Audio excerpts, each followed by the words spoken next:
Orang kau murah rupanya dia. Ngado mana buang Ustaz. Bagus dosa piti apa?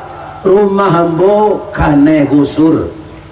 Karena orang membuat jalan lah diganti rumah hambo tu piti, lambo buat lo rumah balik. Tasisojo piti untuk dua ongkos haji je.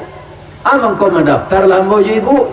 Maka haji yang bukan namanya haji mahsur, haji penggantian rumah karena busur.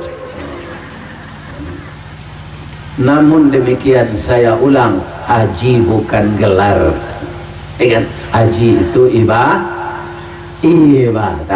Walaupun kita sudah menunaikan ibadah haji, bapak-bapak dan ibu-ibu, namun tidak terlepas tanggung jawab kita di rumah tangga untuk menjaga anak-anak kita.